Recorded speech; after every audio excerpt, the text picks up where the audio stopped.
జై శ్రీరామ్ అందరికీ నమస్కారం వెల్కమ్ టు న్యూస్ అఖండ నేను మీ కస్తూరి శ్రీధర్ మిత్రులారా సోనియా గాంధీ కుటుంబం 5,000 కోట్ల రూపాయలు దొబ్బేసిందట సరే అది ఎట్ట దొబ్బేశారనేది ఈ న్యూస్ ద్వారా మీకు చెప్పే ప్రయత్నం చేస్తా ఇది నేను చెప్పడం లే స్వామి ఈడీ వాళ్ళే చెప్తారు అసలు ఏం జరిగింది ఏందనేది పోసకొచ్చినట్టు చెప్తున్నారు సరే ఇక న్యూస్ విషయానికి వస్తే నేషనల్ హెరాల్డ్ మనీ లాండరింగ్ కేసులో ఈడీ ఛార్జ్ షీట్ దాఖలు చేసింది సోనియా గాంధీ అలాగే రాహుల్ గాంధీలను A1 అలాగే A2 నిందితులుగా దీంట్లో పేర్కొన్నారన్నమాట ఈ ఛార్జ్ షీట్ లో కాంగ్రెస్ నాయకుడైనటువంటి శామ్ పిట్రోడా అలాగే సుమన్ దుబేలను కూడా నిందితులుగా పేర్కొన్నారు ఇకపోతే ఏప్రిల్ 12వ తారీఖున కాంగ్రెస్ నియంత్రణలో ఉన్నటువంటి అసోసియేటెడ్ జనరల్స్ లిమిటెడ్ అంటే AGL అంటారన్నమాట ఇది నేషనల్ హెరాల్డ్ పేపర్కు సంబంధించినటువంటి మనీ లాండరింగ్ కేసుతో ముడిపడి ఉన్నటువంటి 661 కోట్ల విలువైనటువంటి స్థిరాస్తులను స్వాధీనం చేసుకోవడానికి చర్యలు తీసుకున్నట్టు ఈడీ అయితే ప్రకటించింది అర్థమవుతుందా అసోసియేటెడ్ జనరల్స్ లిమిటెడ్ ఆస్తుల వాస్తవ విలువ 2,000 కోట్లు దాటింది అయితే సోనియా గాంధీ రాహుల్ గాంధీ అలాగే ఇతర సీనియర్ కాంగ్రెస్ నాయకులు కలిసి ఈ అసోసియేటెడ్ జనరల్స్ లిమిటెడ్ ఆస్తులను కేవలం 50 లక్షలకు తమ ఆధీనంలోకి తీసుకున్నారని చెప్పేసి 2014లో సుబ్రహ్మణ్య స్వామి అని చెప్పి ఒక ఆయన ఉంటాడు కదా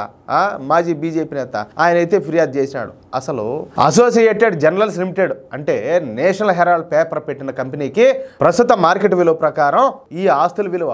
5,000 కోట్లుగా ఉండాలని చెప్పేసి కొంతమంది అయితే అంచనా వేస్తున్నారు 1935లో నెహ్రూ ఉన్నాడు చూడు ఆయన మరొక 5,000 మంది వాటాదారులు కలిసి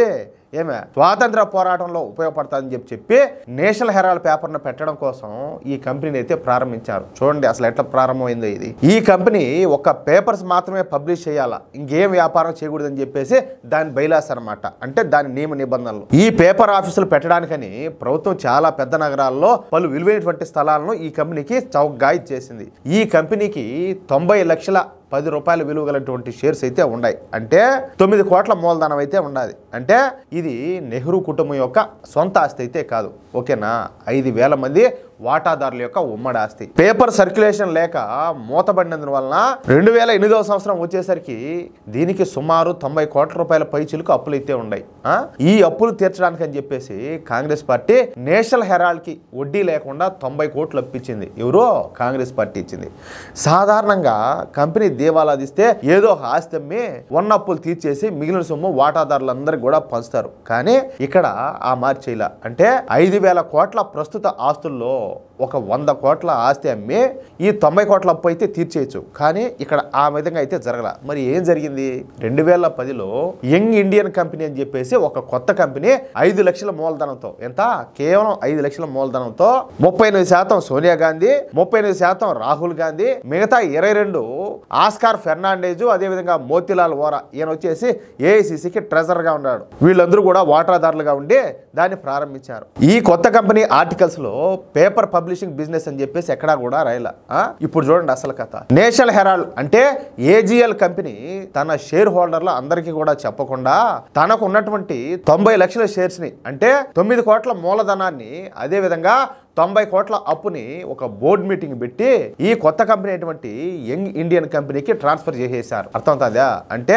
నేషనల్ హెరాల్డ్ కు చెందినటువంటి 2,000 కోట్ల ఆస్తి 9 కోట్ల మూలధనం ఈ కాంగ్రెస్ పార్టీ నుంచి వడ్డీ లేకుండా తీసుకున్నటువంటి 90 కోట్ల అప్పు ఈ యంగ్ ఇండియాకు ట్రాన్స్ఫర్ అయిపోయినాయా ఈ యంగ్ ఇండియా కంపెనీ వీటన్నిటికి కూడా యజమాని అయిపోయింది అంటే ఎవరో ఈ రాహుల్ గాంధీ సోనియా గాంధీ వీళ్ళు ఇంకొక ఇద్దరు ఉన్నారు కదా వీళ్ళ నలుగురికి అర్థమవుతుందా అంటే ఇప్పుడు ఈ యంగ్ ఇండియా కాంగ్రెస్ పార్టీకి 90 కోట్లు అయితే బాకీ ఉండాలి కానీ యంగ్ ఇండియాకి ఉన్న క్యాపిటల్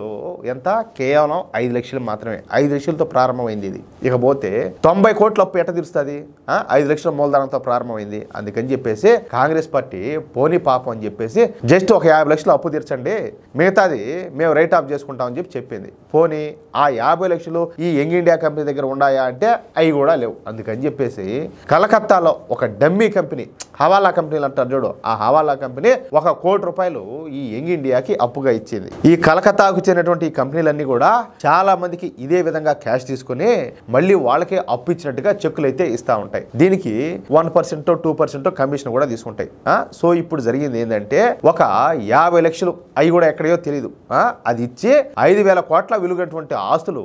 ఈ సోనియా అదే విధంగా ఈ రాహుల్ గాంధీకి సొంతం అయిపోయినాయి. ఇంకా పచ్చిగా చెప్పాలంటే జస్ట్ 5 లక్షల పెట్టుబడితో సోనియా అదేవిధంగా రాహుల్ గాంధీలు కలిసి 5,000 కోట్ల విలువ చేసేటటువంటి ఈ నేషనల్ హెరాల్డ్ ఆస్తులు కొట్టేశారనమాట. ఇక్కడ కొసమేర్పు ఏంటంటే